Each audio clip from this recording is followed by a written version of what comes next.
شیخ عبدالحق محدث دہلوی رحمۃ اللہ علیہ نے علامات محبت رسول ذکر کرتے ہوئے پہلی علامت یہ بیان فرمائی کہ جو نبی کریم صلی اللہ علیہ وسلم سے محبت رکھتا ہوگا وہ آپ پر کثرت سے درود پاک بھی پڑھے گا، کیونکہ درود پاک ایک ایسا بہترین وظیفہ ہے کہ جب انسان اس کو پڑھتا ہے تو اس کی روح پاک اور صاف ہونا شروع ہو جاتی ہے،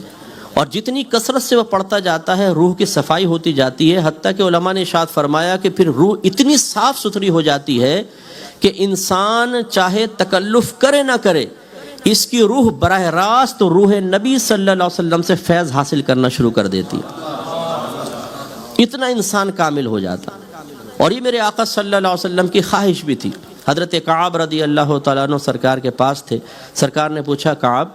تم ہم پر کتنا درود پاک پڑھتے ہو؟ اور ایک روایت میں کہ حضرت کعب نے خود عرض کیا رسول اللہ میں ایک حصہ درود شریف پڑھتا ہوں اور 3 حصہ دیگر وظائف پڑھتا ہوں، کیا یہ میرا عمل درست ہے؟ سرکار نے شاید فرمایا اچھا ہے، لیکن ہم پر اور درود پاک پڑھو تو تمہارے حق میں بہتر ہے۔ عرض کیا رسول اللہ پھر آدھا آدھا کر لوں؟ فرمایا یہ بھی بہتر ہے، لیکن اور اضافہ کرو تو اچھا رہے گا۔ عرض کیا رسول اللہ پھر 3 اور 1 حصہ کر لوں کہ 3 حصے درود شریف 1 حصہ دیگر وظائف؟ سرکار نے فرمایا یہ بھی اچھا ہے، لیکن اور اضافہ کرو تو تمہارے حق میں بہتر ہے۔ انہوں نے عرض کیا رسول اللہ پھر ایسا نہ کروں کہ تمام وظائف چھوڑ دوں اور آپ کی ذات اقدس پر درود پاک پڑھنا ہی وظیفہ بنا لوں؟ میرے آقا صلی اللہ علیہ وسلم نے فرمایا اگر آپ نے ایسا کر لیا تو یاد رکھو کہ اللہ تبارک و تعالیٰ تمہارے تمام گناہوں کی بخشش و مغفرت فرما دے گا اور تمہارے دنیا اور آخرت کے تمام کاموں کا کفیل ہو جائے گا۔ تو یہ خود سرکار کی خواہش بھی ہے۔ تو ہمارے علماء نے اس کی جو تعداد ہے کہ کثرت سے درود پاک پڑھنا، مختلف الفاظ وارد ہوئے ہیں، تعداد وارد ہوئی ہے،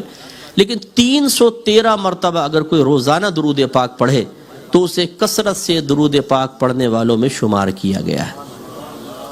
اب آپ اور میں تھوڑا غور کر سکتے ہیں کہ کیا ہم روزانہ 313 مرتبہ اپنے پیارے نبی کریم صلی اللہ علیہ وسلم کی محبت کے اظہار کے سلسلے میں عقیدت کے ساتھ درود پاک پڑھتے ہیں یا نہیں پڑھتے؟ تو شاید ہم میں سے بہت سارے ایسے بیٹھے ہوں گے کبھی اذان میں سرکار کا نام سنا درود شریف پڑھ لیا، نماز میں درود ابراہیمی پڑھتے ہیں، نعت میں ذکر آیا ہم نے درود شریف پڑھ لیا، بیان میں ذکر آیا ہم نے صلی اللہ علیہ وسلم کہہ دیا، لیکن باقاعدہ اہتمام کے ساتھ سرکار کی محبت کا عملی ثبوت دینے کی نیت سے بطور وظیفہ درود پاک ایک مخصوص تعداد میں اکثریت نہیں پڑھتی ہے۔ 24 گھنٹے ہماری گفتگو کا محور دنیا ہوتی ہے، کھیل ہوتا ہے، بیوی بچے، یا آج کل جو نوجوان سوشل میڈیا پہ 2.5-3 گھنٹے برباد کر رہے ہیں اور فیک آئی ڈیز بنا کر مختلف ناموں سے، نام ہے محمد اکرم اور آئی ڈی بنائی ہوئی ہے راجہ راکٹ کے نام سے، ٹیٹا پہلوان راجہ راکٹ، اور اس میں کانٹے ڈال کے بیٹھے ہوئے ہیں کہ کوئی نہ کوئی لیلا تو کبھی نہ کبھی مچھلی کی شکل میں آ کے پھنسے گی، اور پھر الٹی سیدھی چیٹ، یہ سب کام چل رہا ہے۔ تو ان کاموں میں بربادی، میچز چل رہے ہیں فٹ بال کے وہ ہم دیکھ رہے ہیں، فضول گفتگو، غلط قسم کی گفتگو، کرکٹ کے میچز ہیں اس کے لیے ٹائم بہت، لیکن ہمارے آقا صلی اللہ علیہ وسلم کے لیے 313 مرتبہ درود پاک پڑھنے کا تو شعور ہی حاصل نہیں ہے۔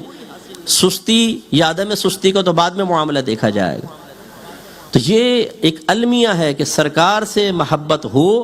اور پھر انسان درود پاک کثرت کے ساتھ نہ پڑھے، یہ قابل توجہ بات ہے۔ اس کا مطلب ہے کہ جو نہیں پڑھتا تو اس میں ایک علامات محبت کی کمی ہے، جس کی وجہ سے اس کے ایمان میں بھی تھوڑی بہت کمی ہو سکتی ہے۔ دیکھیں میرے آقا صلی اللہ علیہ وسلم کتنے خوش ہوئے اس بات سے۔ ترمذی کی روایت ہے سرکار ایک دفعہ باہر تشریف لائے، صحابہ نے دیکھا چہرہ مسرت سے دمک رہا تھا۔ ہمارے جب ہوتا تو ہم کہتے ہیں کیا ہوا کوئی بونڈ وونڈ لگ گیا کہ یار بڑا خوش آ رہا ہو، تو صحابہ کرام جانتے تھے کہ سرکار کوئی اپنے ذاتیات سے تو خوش ہوتے نہیں، تو فوراً پوچھا رسول اللہ آپ کے چہرہ انور پہ بڑی خوشی کے آثار ہیں، کیا وجہ ہے؟ سرکار نے بیان فرمایا بادر اصل یہ ہے کہ ابھی جبریل امین میرے پاس آئے اور مجھے یہ پیغام دیا کہ اللہ تبارک و تعالیٰ ارشاد فرماتا ہے کہ جب آپ کا کوئی امتی آپ پر 1 مرتبہ درود پاک پڑھتا ہے تو میں اس پر 10 بار صلاۃ و سلام بھیجتا ہوں۔ صلاۃ و سلام کے الفاظ شیخ عبدالحق محدث دہلوی نے لکھے، صلاۃ مانے رحمت نازل فرمانا، سلام مانے سلامتی نازل فرمانا، تو اللہ تعالیٰ 10 بار رحمتیں بھیجتا ہے، 10 سلامتیاں اس پہ نازل فرماتا ہے۔ تو اس لیے اس علامت محبت رسول کو ہمارے اندر ہونا چاہیے تھا، نہیں ہے تو غور کرنا چاہیے.